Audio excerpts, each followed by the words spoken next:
Welcome back to another edition of the Night Report podcast. I'm your host, Mike Broadbent. Joining me once again are my co-host Richie O'Leary and Alec Crouthamel. Got a couple of news items we wanted to hit on today. Rutgers basketball won 2 conference games in a row with a thrilling overtime victory over the Northwestern Wildcats last night at Jersey Mike's Arena. We'll get into that game. And Rutgers football team has another commitment out of the transfer portal, this time from a running back. Get into what he brings to the table and how that one came together. But before we do either of those things, this podcast is once again presented to you by FanDuel. Tough luck for my birds yesterday. Still not fully recovered. Not sure I ever will. Hopefully Kevin Patullo gets fired into the sun after this performance this past season. So apologies to anybody who bet the Eagles yesterday. I like Kenny Gainwell to go under his rushing total tonight and go over his receiving total. You could take those individually or pair them up as a little 2-leg parlay. But got to talk hoops. Rutgers 77-75 win over Northwestern in overtime. The block heard round the campus by Darren Buchanan. Alec, you were at the game last night. Just talk about kind of the sights, the sounds, kind of what impressed you about how the Scarlet Knights team was able to come back from, I think they were down by were they down by 10 points at one point in this game? Yeah, they were down double digits for a lot of that opening part of the first half. And they were able to just kind of battle back. I mean, they got it down to a 2-point game by halftime. It was very similar to the Oregon game in that regard, where they get down early. They kind of battle back towards the end of the first half, and then it's basically like a tip for tap type game in the second half. And then they managed to come back from another mini deficit late in the second half and force overtime, and then they ended up winning. This was obviously the Darren Buchanan game. He had a 14.10 rebound double-double. Tariq Francis scored 30 points again off the bench again in 35 minutes. Beginning to think some of us might have been wrong about him. I mean, yeah, we'll have plenty of capitulation later on, but yeah, I think he's a little bit better than we expected. Yeah, absolutely. I mean, just the way his quickness off the dribble, I think, has worked a lot better in the Big Ten than at least I thought it would. So, he had another really, really solid game. But yeah, Darren Buchanan, 14 points, 10 rebounds. The shooting splits aren't great. 4 of 13 from the floor, 6 of 10 from the free throw line, but he did have 10 rebounds. And the 2 missed free throws ended up being kind of consequential. 2 of the missed free throws, I should say, ended up being kind of consequential. The first one in regulation would have pushed it to a 3-point lead. Instead, kept it at a 2-point lead, or that was overtime. But in regulation, he had a chance to win the game essentially, but he was able to tie the game at the very least.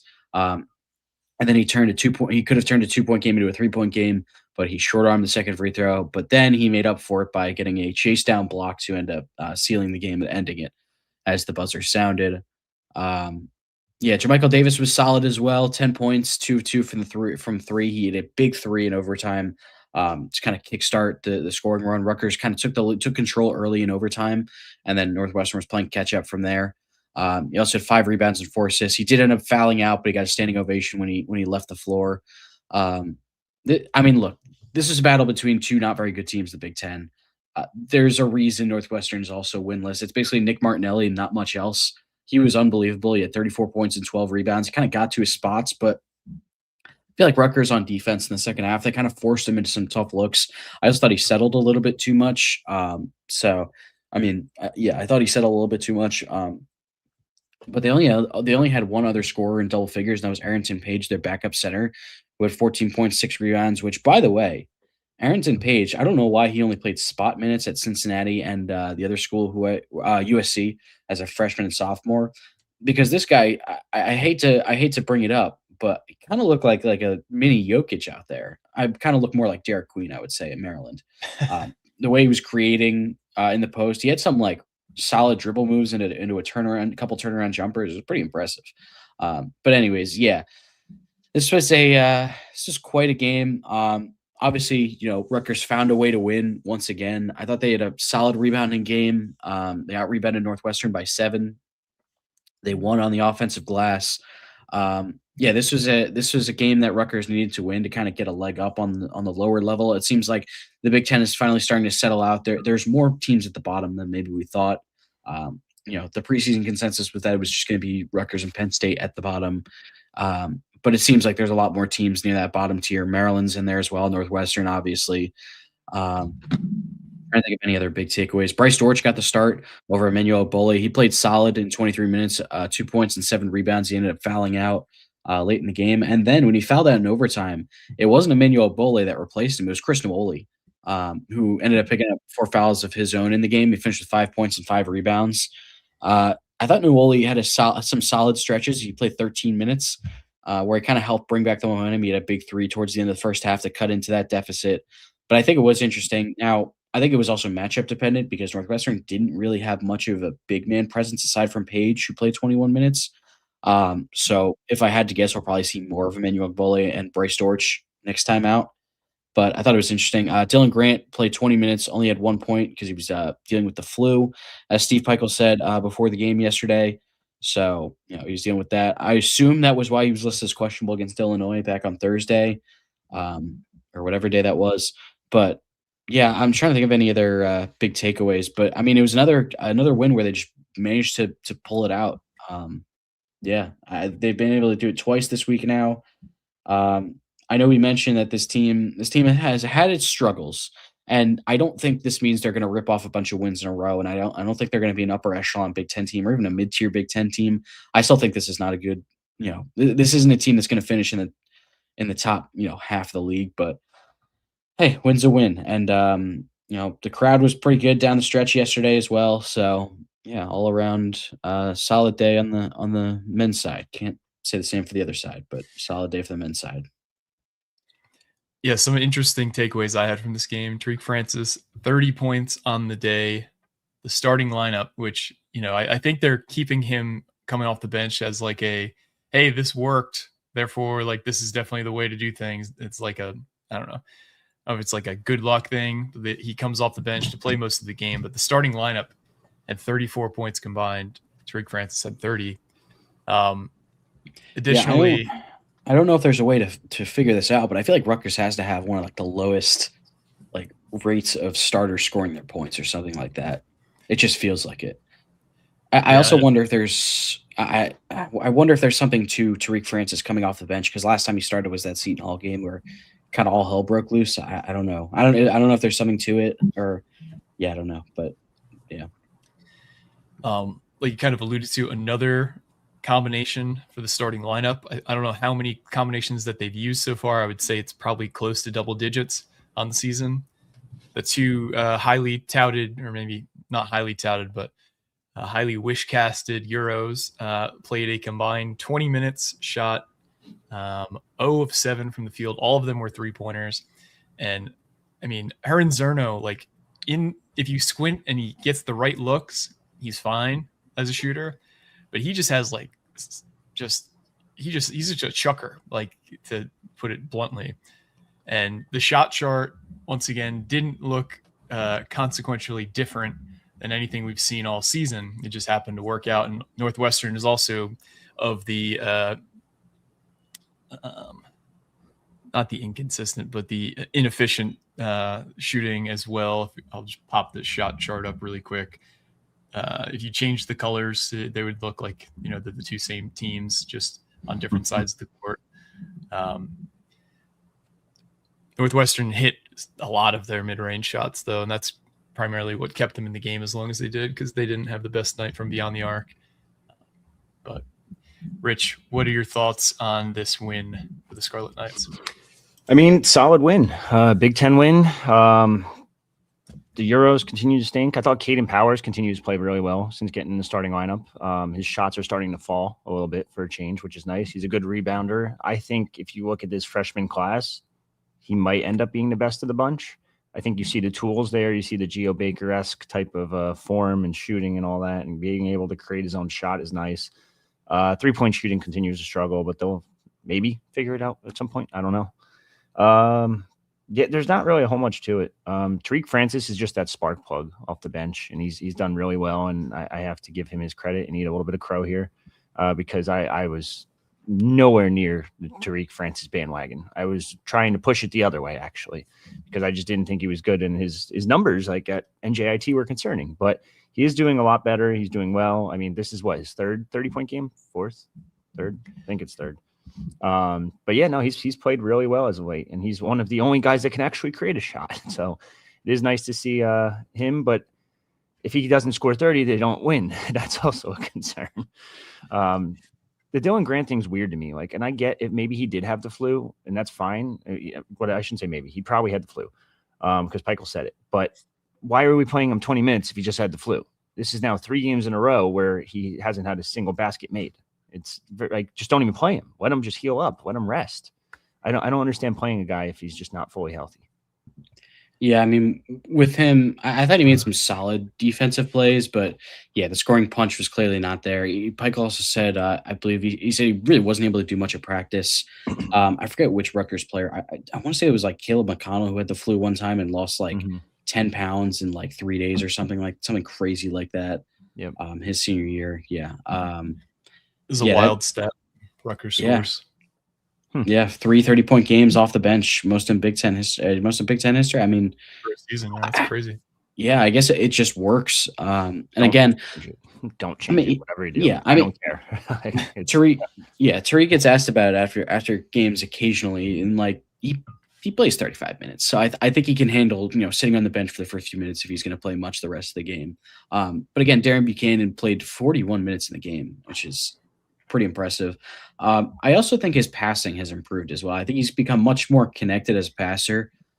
He's become much more accurate as a passer, I would say, as well. Some of his passes were wild and earlier on in the season, but he looked a lot more in control. There were a few possessions where, they put him on the block and made some really nice reads, a couple of cross-court passes. There's one possession where the ball absolutely whipped around the perimeter and it ended up in a 3 for, I want to say, Jermichael Davis.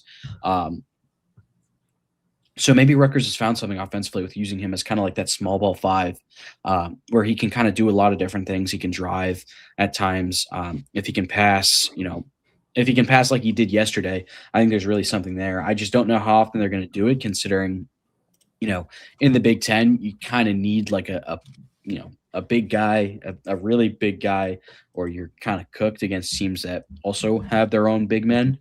But I think there's at least something there. Like there's a pathway there that you can use Darren Buchanan, continue to use him as that kind of like small ball big man, because he is really built and he can kind of physically battle with those guys.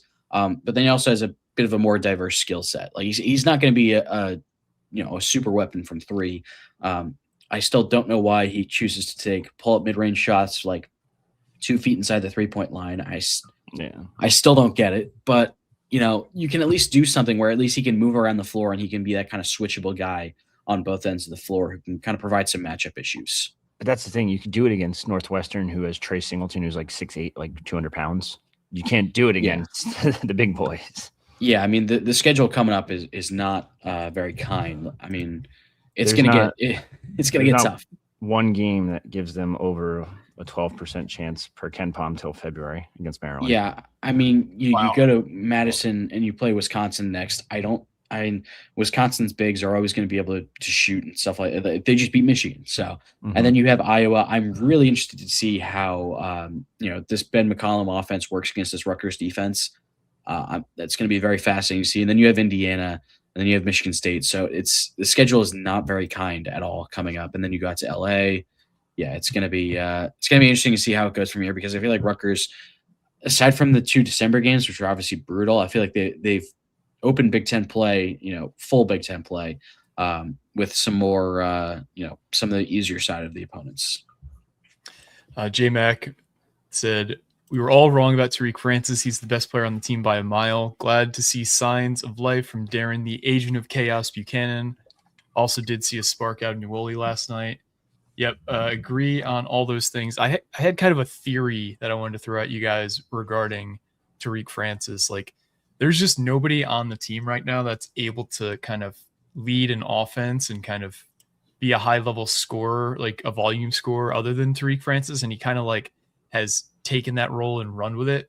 Like, do you think if you swapped out Tyson Acuff from last season and swapped him with Tariq Francis on this team, that their numbers would look similar? Like, not that they play the same way, but they're both coming in from lower levels as like high volume scorers, that just like this team doesn't have anybody other than that archetype. So do you think that a guy like Tyson Acuff would be dropping like 16 points on 15 shots a game if he was swapped out with Tariq Francis and it's mainly like a role thing that he's playing?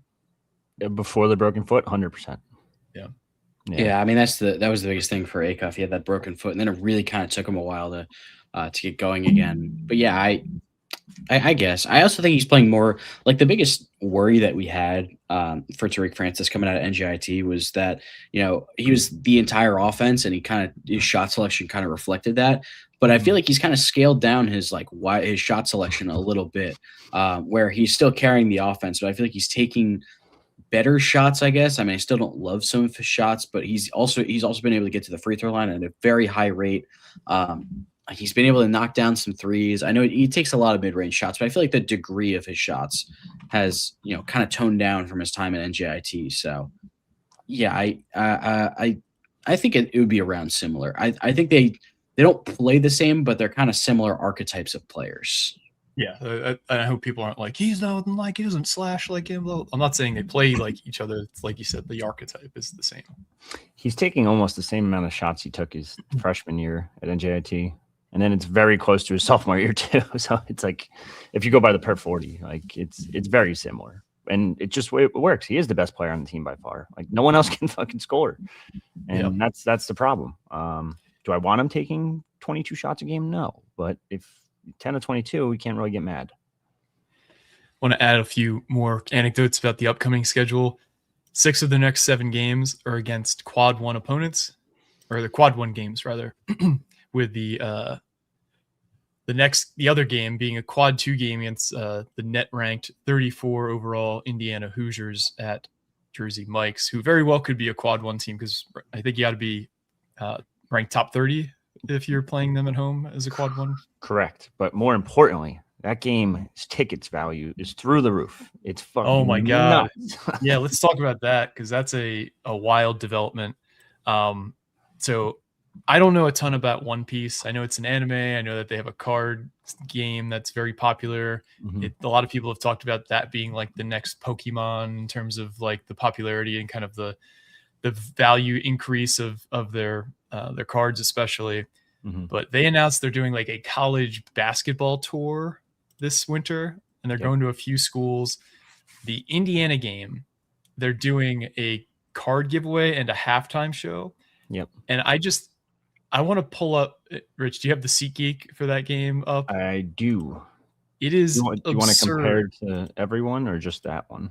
You could just pull up like the whole schedule. Compared to all the other games, just to show how crazy it is. I mean, like the resale value on these tickets for a Friday night game in late January, over $200. The last time I looked, it was like $250. I believe that's upper decks, like for 200. Yeah, you can see that. The cards they're giving away, from what I understand, have like a $500 resale value. So if you're planning to maybe skip this game, like I would recommend going just to get the card and resell it. Yeah. The Dodgers did something similar this year. And that card's on eBay right now for $2,600. So that's crazy. It is one of the more popular animes, and I'll be honest, I'm not a big anime person, but I've watched it. Like it was one of those like, hey, I'm up at 1 a.m. in middle school. What's on Cartoon Network right now? Like, oh, look at this. I'll watch this for a little bit. But apparently it's like one of the most popular animes out there right now. And they just got I think there's a live action on Netflix that a lot of people have been raving about. So yeah, but this card, like, do not put it in your pocket. Make sure you bring a case with you or something. Do not bend it. You're going to have to get it PSA'd. Like, you're going to have to go all out if you want to make this money. So, yep. We here at the Night Report podcast promote scalping. Yeah. Scalping. I mean, it's funny to think that like you could basically, if you have 2 seats at this, at Jersey Mike's, you'd basically make up for the entire cost of season tickets if you were able to get a PSA 10 of these cards that they're going to be giving out. And if you don't want the card, I know 3 people here that will take them. I will certainly take it if you want to donate it to the show as a sign of your appreciation. I will find a way to. I'm finding a way to get one. I don't know how, but I will find a way. So that's basketball. Their next game is Saturday at Wisconsin. I don't see a time listed on what I'm looking at, but Saturday at Wisconsin. 2 o'clock tip off out in 2 Madison. o'clock tip. So let's transition to football talk. Rutgers got a running back commitment. We reported to you guys about Rutgers showing interest in Joshua Dye, the running back out of Southern Utah, who was kind of like a package deal similar to Ethan and Dino with his brother, Josiah Dye, who has followed him. They've gone to the same college their entire career. I want to say Josiah's played like a grand total of like 15 snaps in his college career. So he's not a guy that, I mean, with how rigid roster construction is today's day and age, you can't just like waste the spot, which is what I think was in a lot of ways like the tiebreaker in this situation, if I had to guess. And that's not to say anything like negative about the player we picked up, who is running back Clay Thevenin out of Louisiana Tech. Now, he's a redshirt sophomore in eligibility, but sort of. His first 2 years were at JUCO, so he redshirted his first season, and then he played as a redshirt freshman. And this past season at Louisiana Tech, he was a redshirt sophomore. But given that, you know, players who have any JUCO experience are suing the NCAA, there's a chance he could play 3 years. And a little bit about him. This past season for Louisiana Tech, he had 131 carries for 634 yards and 8 touchdowns, along with 33 catches for 269 yards, a PFF grade of 77.7, which ranked him as the 131st ranked running back out of 445 qualifiers. He had one of the top receiving grades for running backs as well. I think he was the 24th highest graded receiving back out of like 430 qualifiers on PFF. I think he fits way more in terms of being a complementary piece to this offense than a guy like Joshua Dye did. Joshua Dye was not really an experienced pass catcher. I would say that Joshua Dye is probably a little bit better of a runner, but Clay Thevenin's no slouch either. But I think this is like the true CJ Campbell replacement in this offense. And maybe we'll see some kind of wrinkle added in terms of passing to the running backs that we didn't get to see in limited usage of CJ Campbell last year. Rich, you've been the primary source for this commitment. Kind of talk through how this came together, why Rutgers chose him over Josh Dye, and what we can expect in terms of usage from Clay Thevenin. So he got to campus yesterday because there is a dead period now in effect from Monday till Wednesday. So kids cannot visit any school for 3 days. I think it's stupid. It's dumb. I don't know why we're doing this in the middle of the transfer portal window, but anything the NCAA doesn't make sense. That doesn't make sense. It is just an absolute mess of a shit show, for shouldn't say lack of a better term, because that is the best term. But in terms of that, Clay came to campus this weekend. They got him on campus right before the dead period. And basically, they had the choice between him or Joshua Dye. They could have went after Joshua Dye. They could have had him if they wanted to, but they felt this kid was a better fit for their system. Like you said, he's kind of basically a CJ Campbell clone almost. Maybe a better runner than CJ Campbell. It's hard to say because CJ put up some crazy good numbers at FAU. Also, CJ got hurt, so I don't really know what CJ is going to be this year. I'm really intrigued to see what he does at Duke in the future. But this kid's got a lot of juice to him, breaks a lot of tackles, pretty violent runner too. Looks like he's a little bit bulkier and taller than like the average Rutgers running back because they like that 5'9" short, stocky back. But yeah, I mean, I think he fits the system pretty well. He's going to spell Antoine Raymond a little bit, and we'll see what he can do there. But runs a little upright too, a little more upright than a typical Rutgers back, I should say. But do you have that other clip by chance, that like 50-yard touchdown? There we go. There's a little shifty move there. Yeah, I'm a fan of his. I think he'll be pretty solid for Rutgers. we're not asking them to, or I shouldn't say we, Rutgers isn't going to ask him to do a whole lot. Like you still have Antoine Raymond, who's going to get probably 20, 25 carries, if not more per game. You just need 10 carries per game, maybe from this guy, maybe even less than that. Get a couple receptions here and there. He's a really good pass catcher, like you said. So this should just only help the offense a little bit more. It seems like all the good additions are on offense. Weird how that works. Yeah. And while we are kind of at an incomplete place in terms of this portal class, I know that you've got an article that should be coming out shortly, kind of giving our grades for where things are right now in terms of the portal. And I don't think any of us have an overall favorable view on where things are currently. Now, it's still an incomplete picture. You know, we talked about, seeing the puzzle while you still just have the pieces and trying to put them together in a different sense. But I just this feels like we're buying a bunch of ingredients that kind of don't make a whole lot of sense as a meal together, but I guess we'll see. I don't know. I'm fine with this addition. Like individually, I'm fine with like all but a few of the additions that we've made in the portal. It's just like for the roles that they're going to be projected to play, I just don't see a net improvement across the roster right now. And that's not to say we can't add more guys later on, but given that we are a lot more constricted this season, given that I wouldn't say hard 105, but there's going to be fewer and fewer designated athletes moving for designated student athletes. So you're not going to have that same wiggle room that we have had to add a few guys this past offseason. So and given that the portal window is only one time this year and it's shorter, it's just like you got to get everything you need right now, because if you don't get everything you need within the next few weeks, you might be screwed.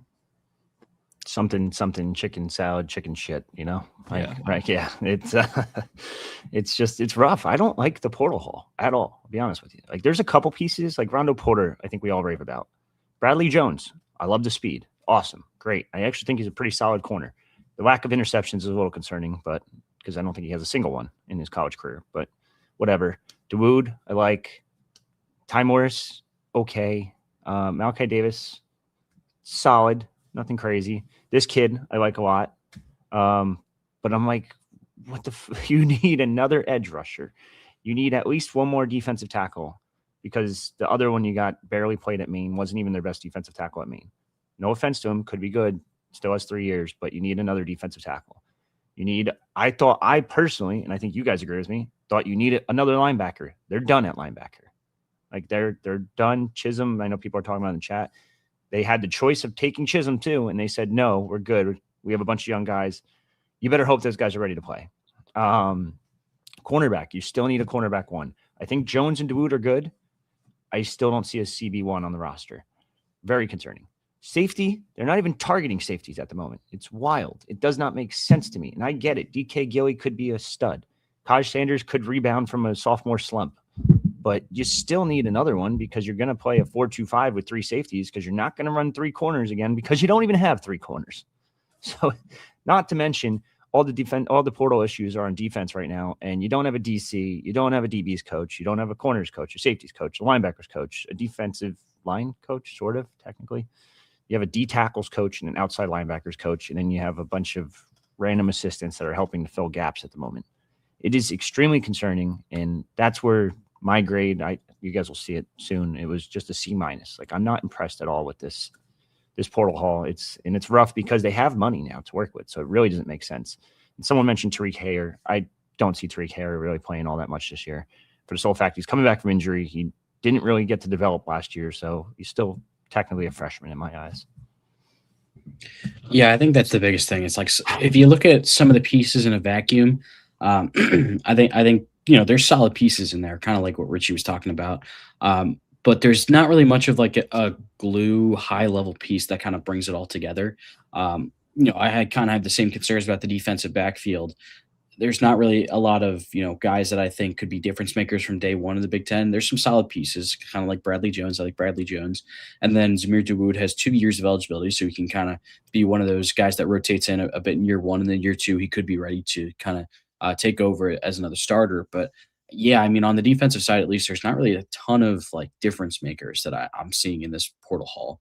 Um, I do feel like we haven't talked enough about, the getting a quarterback, kind of getting that quarterback competition, how important that could be for the offense. But again, that's another part of the offense being, the best the best part of the portal haul being on the offensive side.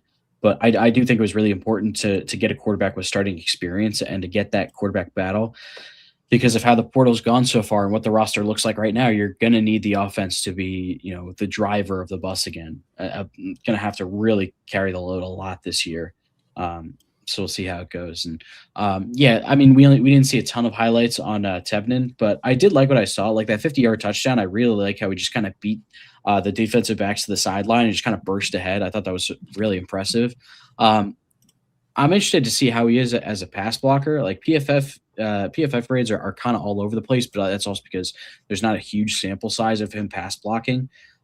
So if he's gonna be in there for passing downs, not only is he gonna have to be able to catch the ball in the backfield, he's probably also going to have to be able to block as well. So I'm interested to see how that kind of comes along, especially considering he could have a couple more years as well. Yeah, no, I like the addition. I think he will be able to be a good 1B in this backfield that we didn't have for most of last year because CJ Campbell got hurt and Sam Brown wasn't 100%. But overall, I think we're all in agreement that this is a fairly kind of disappointing haul as a on the whole. I want to get to some of these questions here. I want to answer one because he asked it last chat too. Sure. Bradley Weaver's out of eligibility. That's it. He's done. Mm-hmm. So they need more than one more edge rusher, in my opinion. But they're only probably going to add one. So now you're going to have redshirt freshmen as the backups, which is concerning. I do wonder if he means what happened to him. He was not productive really at all last year, and I think you do have a little bit of insight as to kind of what was going on there. Yeah, he was dealing with some injury issues all throughout the offseason. It was hard for him to even practice at times. So they would kind of hold him out of practice throughout the week to keep him healthy. And then when it came to game day, he went out there and gave it his all. It's just so you don't really know injury backgrounds and injury history to a full extent until you get these guys on campus. And that's the big issue. If they would have known about the injury issues beforehand, I don't think he's ever a Scarlet Knight. It's just that's the portal. That's what happens. You don't really know much about these players until you get on campus. Even the quarterback, we've heard some things about him, and maybe he's not a team player. We'll wait and find out. But a lot of coaches have said he's not, and then you never know until he gets to campus. Maybe he comes to campus and he becomes the Ethan Calicmanis 2.0, and he's just the biggest culture team guy there is. Maybe he's the complete opposite. You really don't know what these guys are until you get them on campus, get them around the team, have them hang out with people. Maybe he's the quarterback that, what was that movie, Draft Day, where no one showed up to his birthday party. Maybe he is the total opposite. We don't really know until you get him on campus. Moving on with some more comments. Ryan Vatesman said, not going to lie, this running back might be better than the other one you guys talked about. I certainly think that he brings a more complementary skill set, which is ideally what you kind of want, especially if you're going to use a pony package or have both running backs lined up in a formation in some way. I don't think that's going to happen. We talked about that happening last year.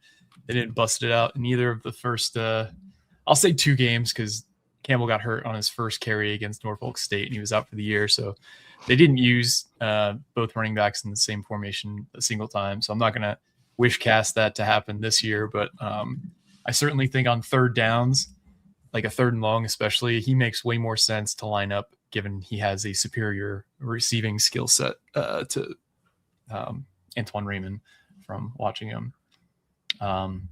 This got answered too by somebody else in chat, but Chisholm decided to go to Oklahoma State after Rutgers passed on him, it sounds like. Correct me if I'm wrong here, Rich. Rutgers is only going to take one linebacker in this portal haul. Yeah. I don't agree with it whatsoever. I think it's a massive, massive potential for, I shouldn't say massive. It is potential for a massive mistake because Walker was okay. He got better, I thought, this year, but he still got injured again. So it's all right, now he got injured again. So now we really don't know what he's going to do when he comes back. Could he be that Walker that you saw in the first 4 games flashing, or could it be the Walker of 2024 where you're like, oh my God, get off the field? Or on top of that, Abram Wright is also recovering from an injury. So that's your 2 veterans recovering from an injury. Morris, they add it and they feel he could be a starter or should be a starter. I don't know. I'm indifferent on him. There's a lot of issues with his tape. So we'll wait and see what he can do. And then they have the 2 young guys in McClary and Archie, who both burned their red shirts, which again, don't agree with, but are they ready? I mean, there's freshmen around college football making noise. They probably could have played last year based on the linebacker injuries, but they didn't play a whole lot. Like, I think the most they had was like 8 snaps in a game. So I don't know. It's tough because if those guys are ready, I understand it, but them saying that they're ready and them actually being ready are 2 totally different things. Sure.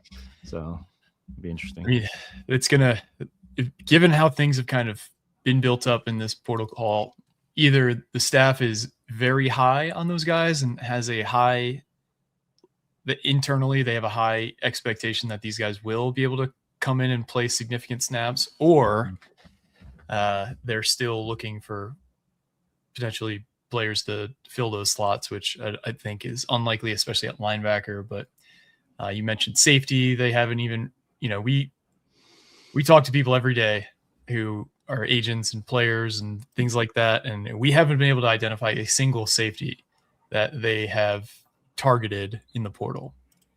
So I do not understand whatsoever.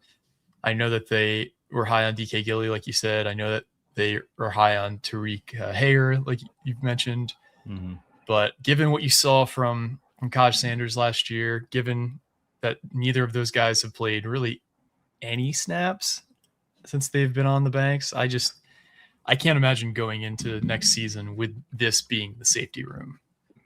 And Gilly's coming off an injury as well, so we don't really know what we're going to see from him, post injury, because he got hurt in the spring and he was immediately ruled out for the year. So we don't know what injury it was, but obviously it was very, very serious. So, he's kind of an unknown so far as well. Maybe he comes back, as his prime self from that injury, but there's also a possibility he may need a little time to get his feet under him, especially considering he hasn't really played much in the Big Ten either.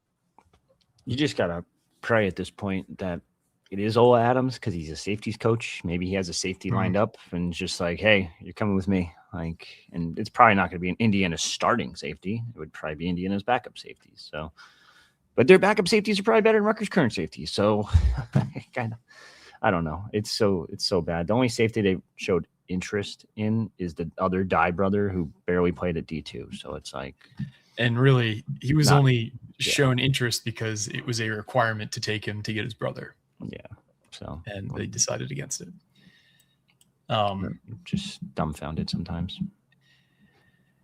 You mentioned the defensive coordinator, so we can't go a pod without talking about that. Any change in movement there? Nope, I got nothing. It's just very quiet. If it's not Ola Adams at this point, I'm almost going to be disappointed because there's no other reason to excuse waiting 40 days for a DC. Almost. Great. Is it 40 It actually is 40 exactly today. There we go. I said, almost disappointed. I think if it's not, and you're still looking for someone, I think it's kind of full blown alarm bells at this point, unless it's a guy from an NFL playoff team, which is, you're starting to get to a lot of different, if it's this, if it's this, if it's this. Yeah, no, it's gotten whittled down significantly. You need a defensive coordinator who's had experience calling plays. If he brings in a first-time play caller, regardless of their recruiting chops, regardless of their age, blah, blah, blah, people are not going to be happy. And in my opinion, it would be a mistake. Secondly, he's painted himself into a corner because he's so stubborn about waiting for certain guys historically with all these coordinator searches that not only are you holding up recruiting, not only are you holding up, finding your DC, a lot of these position coaches are taking jobs elsewhere too. Your pool is shrinking for filling out that defensive staff with each day that you don't hire a DC, because you want to give that DC the leeway to bring some guys along with them, which is the right decision. But I mean, the only kind of hope is that it is an Ola Adams type. It is a Tyler Santucci type who's maybe waiting to see where John Harbaugh ends up, and maybe he's trying to see if he could end up, and I'm just throwing two names out there. Like, I know we've mentioned reporting behind Ola Adams. Tyler Santucci's whole candidacy has kind of taken on a life of its own amongst the fan base just because he was on a hot board, given his connections to a few members of the staff and given his local ties. He's a young guy who had a lot of success as defensive coordinator. His head coach is now fired from the NFL. Like, there are dots to connect there, but it's not like there's nothing to indicate from reporting that he is like a top candidate. I just want that to kind of be out there. But he is kind of painting himself into a corner where he's got to hire somebody who can actually bring some clout and bring some respectability and some kind of, I can't think of the word, but if he ends up hiring some nobody and says, I'm just going to call the defense myself, it's just like such a bad look for him. It's in my opinion, it's kind of equivalently a bad look that the Rob Smith hire was after 62 days last year. Because basically you're saying, like, either one, I'm so picky that I can't find a single guy out of this vast network of coaches that I either have, direct connections with or, so many degrees of separation from, or I've been turned down so many times that there literally is nobody who will take this job that I think will do a good job. Therefore, I'm just going to do it myself. So I think he has to hire somebody who will get the fan base excited. And I don't think that has to be Ola Adams. I don't think it has to be Tyler Santucci, but this guy has to have called plays and has to have had success as a defensive coordinator at some respectable level of football. Like, you can't bring in like a D2 coordinator who was like Ferris State's defensive coordinator last year, even though they've won 4 national titles in the last 5 years. Like, I still think that's a little too low. I think they got to, I don't know. It's just, the more days that he waits, the more pressure he has to deliver on this defensive coordinator hire. I also don't think you could bring in a guy who's failed multiple times at the Power 4 level. Like, it's like just, a Ted Roof. Yeah, like that level. You get someone of his caliber, and it's like, Jesus, what was the 40-day wait for then? Exactly. All 13 Boston College fans nearly revolted after that hire was made. There are dozens of us, who are mad at this hire. Someone did mention in the chat, Indiana safety Dontre Henderson did enter the portal, connecting dots here. North Carolina native.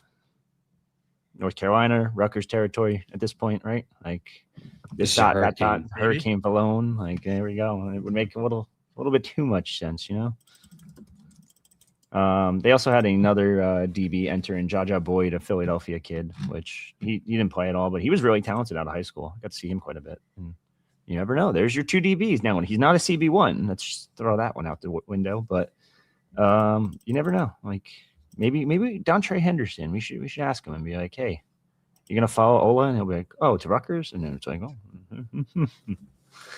I'm just throwing shit out of the wall. We got you. Gotcha, bitch. Yeah, exactly. Jason No says 40 days and 40 nights is biblical at this point. I had the same thought of, like, how do I get some kind of religious undertones with, this discussion? But I got like the wandering through the desert, and it was that 40 days. It's too early for me to really connect the dots of my old CCD education to this conversation. But yeah, I did have the same thoughts. This is a very good watch if you guys haven't seen it yet. I've seen part of it. He's just a very amped up coach. He's a very good coach. There's no question about it. Like, I think, honestly, that's the home run of the group at this moment. Or Santucci, either or. I think I shared this at one point, but I'm going to do it again because why not? Since I am a sicko for pain, I have all the different timelines for each coaching search into a spreadsheet here and how long each one has taken to make a hire. And you'll notice the longest is this Boston College. It took 25 days. Some of these are like kind of grading on a curve because like Morgan Scally he was in a bowl game, Utah, and like he got promoted to head coach, and their season ended at the 13th, so it's 20 days. Tosh the boy, he was hired away. He was coaching, the national, or rather in the CFP, trying to fill out a staff. But if you notice here, you have San Jose State, who's been looking longer than Rutgers, and really that's it of teams that are still looking. And look at the majority of these teams, how quickly they fill these roles. Like the vast majority, there's 47 programs that have made a DC change this offseason. Of those 47, 29, so 60, almost 70% have made a hire within a week. There's very few that have taken longer than that. So this feels like such a uniquely Schiano problem, or uniquely Schiano quirk to looking, because if you look at last year, which I also did for some reason, the timelines were a little bit more stretched out, but Rutgers still is the blinking light longest 62 to hire. 62 days. He had Georgia State, Virginia Tech, which is a weird one because he ended up firing Sam Seifkes before the season even started. He ended up leaving rather. But then there's very few Power 4 programs that are up there in the timeline. So it's disgusting. I think he's created quite the pressure cooker for himself to really nail this. And I'm not saying he can't, but he has a lot of pressure on him to get this one not just right, but he has to kind of hit a 35-footer, in my opinion, to really make people feel good about this. Yeah. And I always see he ain't got Steph Curry's range. range. I always see comments like this, and people need to stop assuming Zinn's just going to walk in and tell Greg what to do. It's Greg's program. She's the AD. She's not the head football coach. So while Zinn can see it from the outside like we do, but she doesn't have say in who he picks in the DC or the OC or his assistant defensive tackles coach. It's his program still. Let's just clarify that. Yeah, no, she's, from what I understand, she is not in any way telling him who he can and cannot hire. But at the same time, if he says, I want to hire my equivalent to Kevin Patullo, she probably would not let that happen, if that makes sense. So Rob Smith is done. He's gone. Yeah, if he tried to hire another Rob Smith, I don't think that would happen. I don't know if there is another Rob Smith. I hope not. Bob Smith. The Rob Smith with a mustache. 2 B's though, or 3 B's in that case. 3 B's. Oh my god. One for every year he's been at Rutgers. Every tenure he's been at Rutgers. A stint. Yeah, whatever. Oh, jeez. Rough. Yeah, and I do want to kind of, as another discussion topic, people who see what level a player plays at and instantly make a judgment based on that. I do kind of agree with the general undertones of what you're saying here, Daniel Allegro. So people continue to be upset we aren't getting Power 4 transfers, but it doesn't matter where these guys come from. It matters whether or not they can be an impact player at this level. So I agree. And I think you need to look at each one of them individually. At the same time, I think when you take a collection of really only FCS and group of 5 players, you're shrinking things down further and further in terms of the likelihood that overall the group is going to have success. I do think you need some really high level players in the portal, along with those depth guys, along with those guys that you see as developmental pieces, like an Everett Small or a Jalen Lee or Jaden Lee. Jaden. That's fine if you're taking guys with the intent to maybe play them a couple years down the line, but you also need guys who can make an impact right now. And the guys that they're taking with 1 year of experience remaining, I don't have as much confidence that everything's going to translate perfectly. Not to single any player out, but a guy like like Bradley Jones. Like he has some tools that will play very well in the Big Ten. Speed for one, size for another. But if you like watch his tape, he's got a lot of plays he could have made on balls that his hands are made of just like blocks of stone. Like he cannot catch the ball. And sometimes when you have 0 interceptions, it's because you're playing coverage so well that teams don't really challenge you. He's getting challenged. He's getting his hands on the ball. He's just never gotten an interception because he drops a lot of balls. But that might even that might even work out in Rutgers' favor, because I feel like a big part of what they teach at defensive back is to kind of keep your hands up and make sure you can, like when they go play the ball. I know a lot of people, a lot of fans, and sometimes us, we talk about it a lot, where they don't really turn their heads when the ball's in the air. And obviously we've seen it happen so much with so many different players. It's obviously a thing that they teach. But maybe that helps them. I don't know. Maybe that kind of teaching helps them, be a stickier coverage corner. I don't know. Yeah, that's all preference. I know Shiano's a guy that doesn't like the turnaround. Yeah, I mean, it's kind of just how you are as a coach. Obviously, I'm not a DB's guy, so I can't say what's right and wrong, but that's just how they teach. But truthfully, don't know if there's a right or wrong answer to that one. It's just all dependent on what works. Like if Signetti's teaching him not to turn around, it's like, all right, yeah, look, it works. And then you go to a different guy and it's like, oh, look, it works there the opposite way too. Like you could do either way. It's all preference, honestly. Yeah.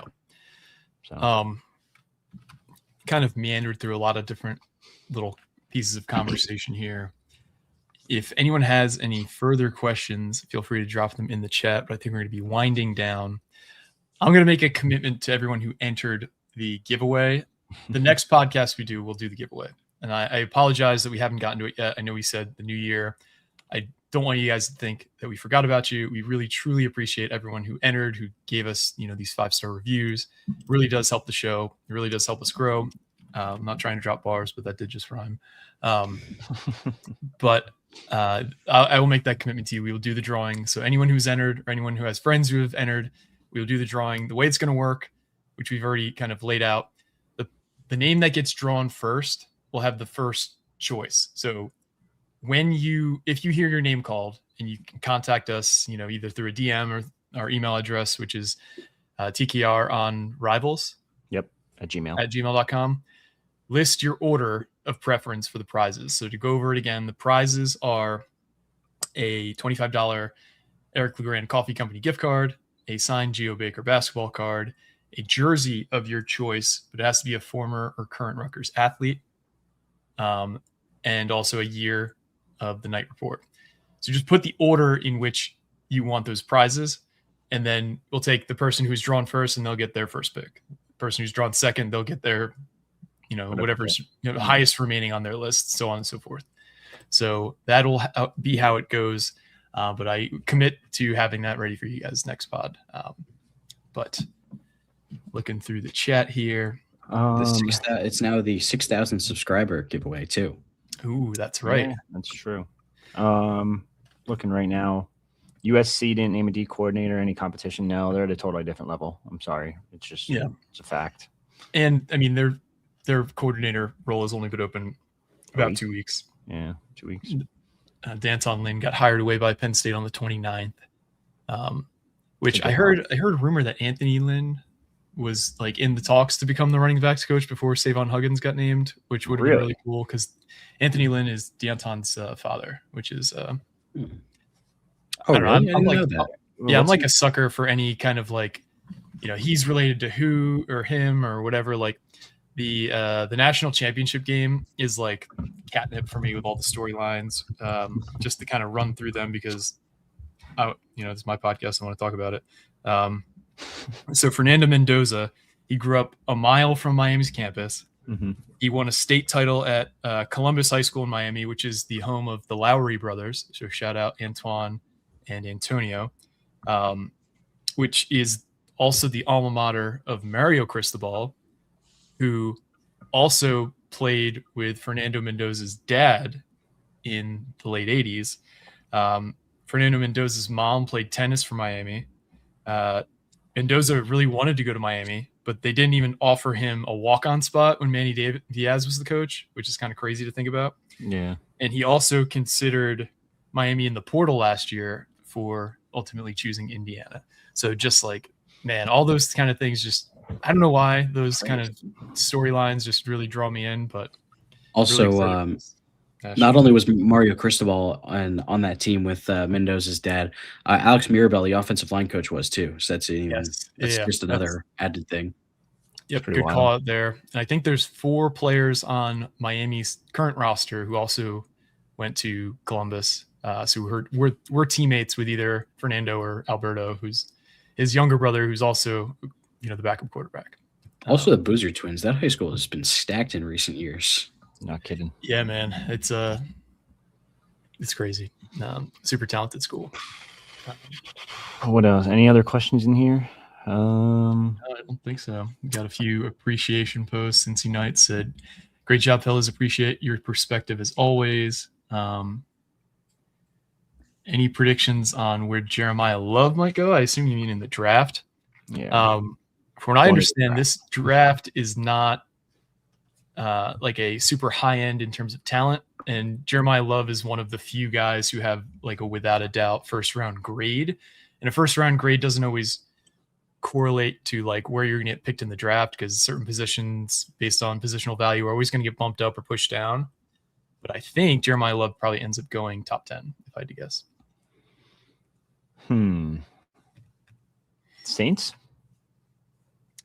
At 8? I think they have too many needs. Yeah.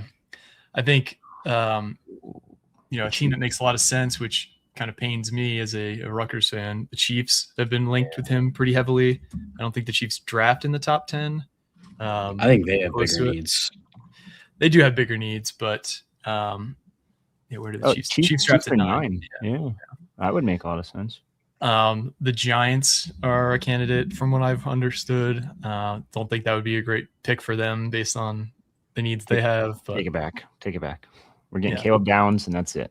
We're getting out. That's the other thing is like he's another elite player that's draft eligible. I think he just announced actually. So draft prospect, but not a position of high value at safety. Just a weird draft overall. Yeah. Also, this doesn't really affect Rutgers, but Dylan Raiola has committed to Oregon. He has committed. Yep. There's a lot of smoke head that way recently. They said he might sit next year. No. Redshirt if Moore comes back. Really? Yeah, there's a talk that Moore would come back, play the next year, and he would sit behind Moore. That would be interesting, to say the least. Absolutely insane. This doesn't affect Rutgers because Rutgers doesn't play Oregon until 2028, but I know what you're going to pull up, Mike. Yeah, this isn't going to help him beat the allegations. I know, exactly. I knew it. Oh, yeah. For those of you who don't know what I'm talking about, Patrick Mahomes made a bet with somebody on his team, I don't know who, around the Orange Bowl because Texas Tech played Oregon. So he had to wear an Oregon jersey around the facility after Texas Tech lost. Such a cool jersey. Not gonna help Dylan Raiola beat the allegations that he's just trying to do everything Patrick Mahomes did in his career. One more thing in here, kind of insane. I saw this comment, like coordinators don't recruit, so it doesn't really matter. Like, will he help a little bit? Yeah, sure, it would help, but it's not a big deal in my opinion. What else we got in here? Anything else? Great pod. I am not fine with this. No, absolutely not. Like, I'm sorry, but you got to go find somebody in the portal.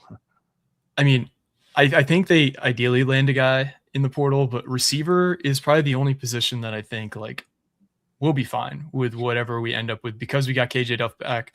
Like maybe I'm irrationally high on a lot of the young guys, but I really like Dysere Carter and Elias Koch too. Like Elias Koch's my favorite guy, like from the portal or from the high school class. Like we all kind of picked our, shot our shot guy. He was, my favorite guy out of the class. So I'm fine with it, but I understand why ideally you go get an experienced receiver too.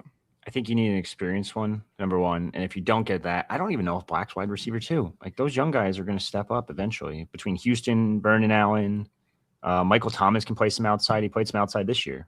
So there's some options. And I do like Elias Koch a ton. I just don't think he's ready year one.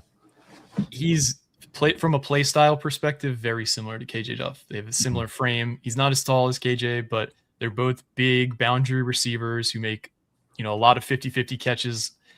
Both have, exceptional hands for high school players. I don't think Elias has quite because KJ Duff might have had like the best hands in the country coming out of high school. Like some of the catches he was making, like he might have the best catch I've ever seen from a high school player. And that was like a fairly innocuous catch. It was just like, a crossing route that he scooped off and like given his size too, where he caught that ball, it was literally like an inch off the turf. He might have also had the best catch I've ever seen by like a 10-year-old. Yeah, that's another thing. I don't want to play it to demonetize the video, but if you look up Colin Kaepernick Nike ad at the 35-second mark, there's a clip of a Pee Wee football player making a one-handed catch in that commercial, and that's KJ Duff from when he was 10 years old. So really cool that I found that out recently, that he was in a Nike commercial at like 10, and it was like because that was like when Nike officially like made Kaepernick like a Nike athlete too, which at the time was a big deal. So that was a big campaign to be a part of, and it's just really cool to see a young KJ Duff. He's always had it, apparently. He's just always had that crazy hand-eye coordination, crazy ability to make one-handed catches. Yeah, we'll be talking. We can link the video, but I don't want to demonetize the video. That's why I'm not pulling it up. Yeah, we'll be talking about him in the NFL draft next year at this point. Yeah, I mean, absolutely. Yeah. Quincy Porter question. They did reach out. There's interest. It's just, and also lunch menu. Come on, dude. They're pulling out all the stops. We're not getting them lunch. Didn't Quincy Porter want like an absurd raise to just stay at Ohio State though? Supposedly, given he's never played. But he's gonna be like very, very good. I get it, and I get why he's leaving too. Like when you like guys were like crawling through like broken glass to go play for Ohio State to be coached by Brian Hartline, and he's no longer there, which I think was a big draw for a lot of players.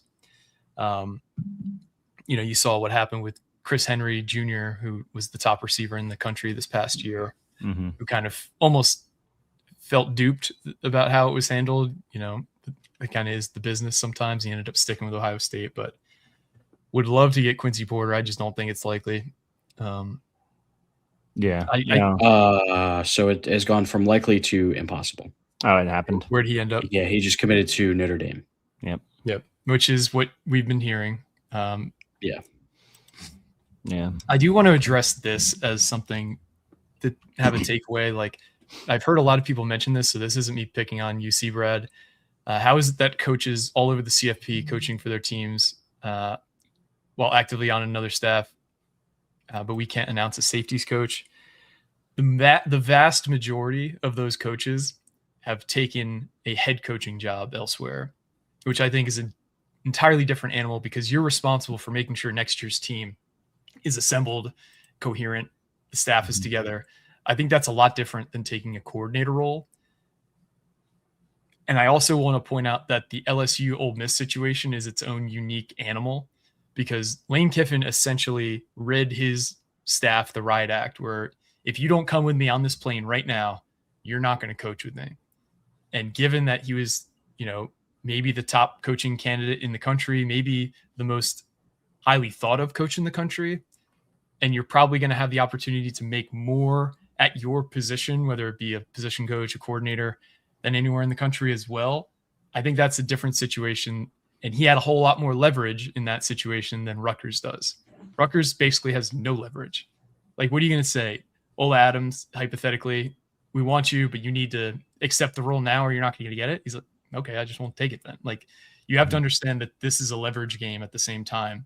And when you don't have leverage, you can't make demands. It's fair.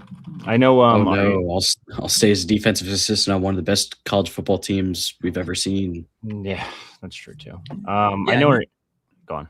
And you make commitments to roll through without distractions. And do you want to be the reason why there is any distraction on the team other than the players. Like everything has to be focused on that.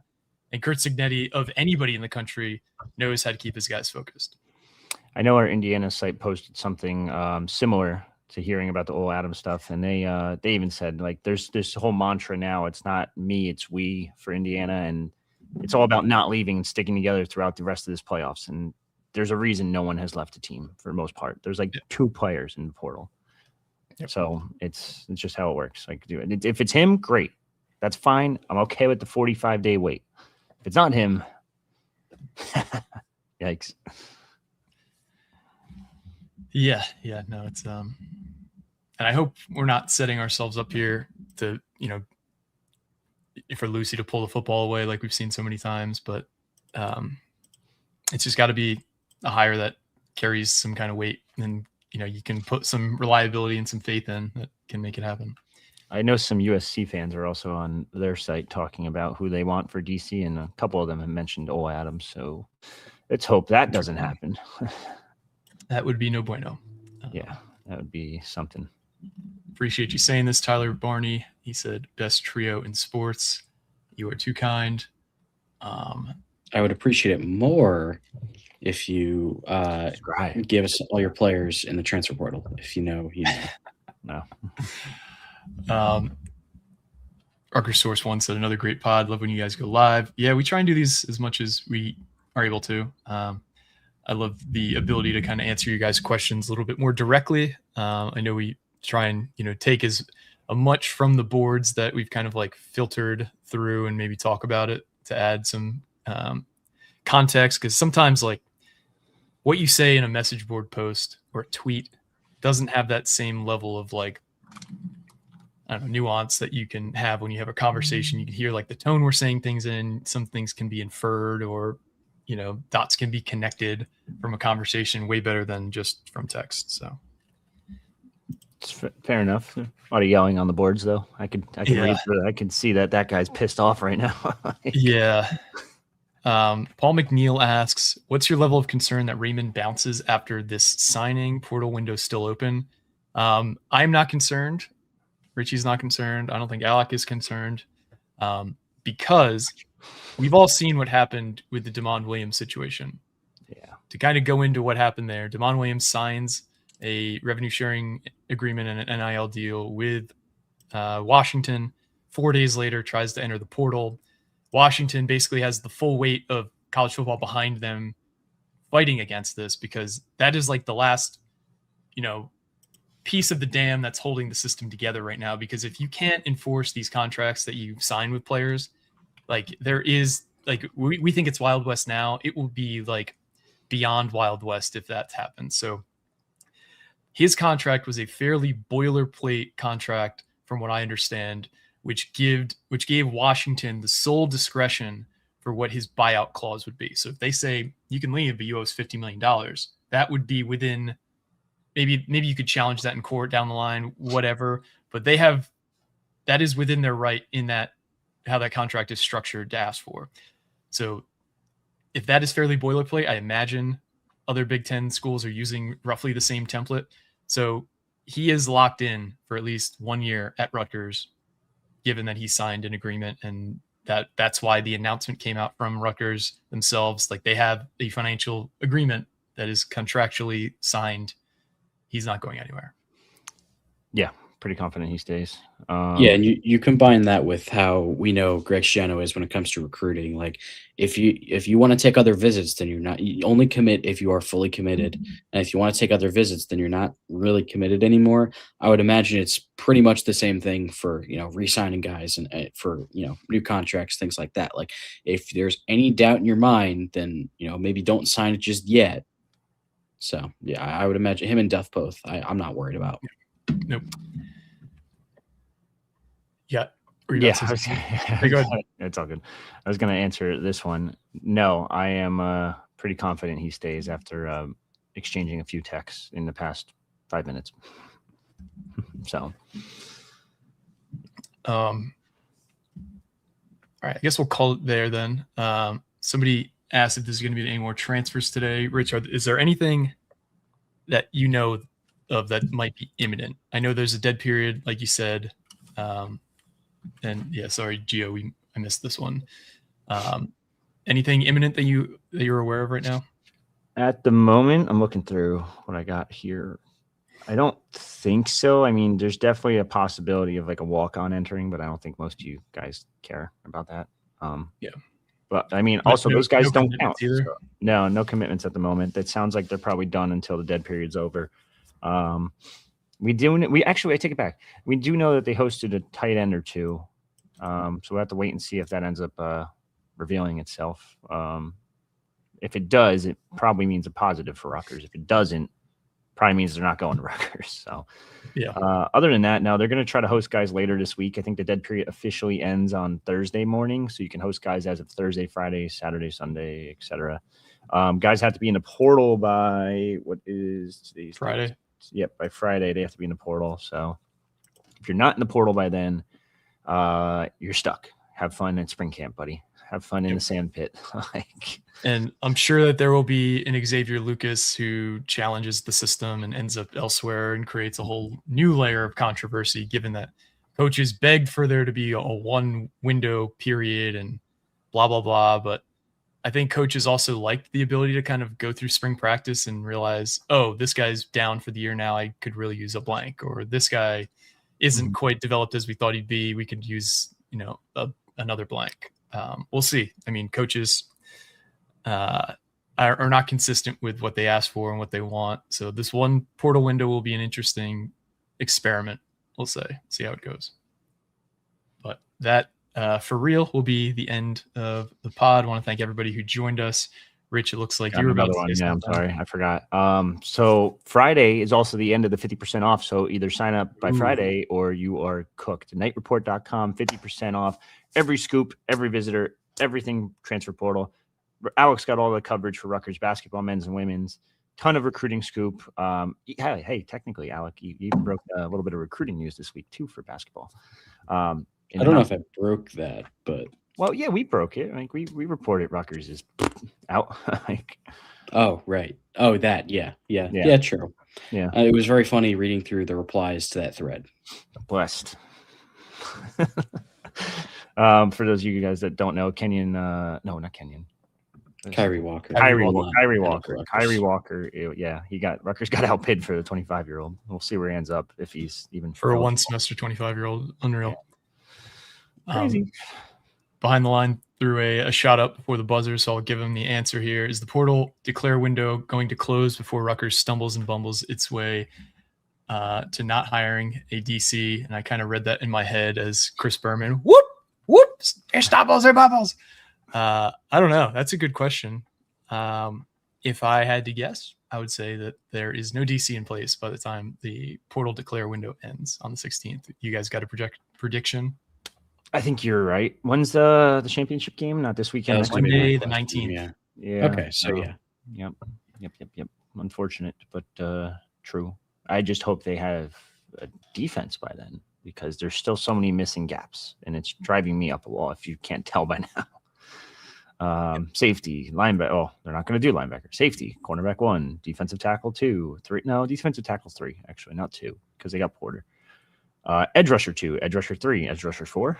Tight end 1. Tight end 1. Offensive guard.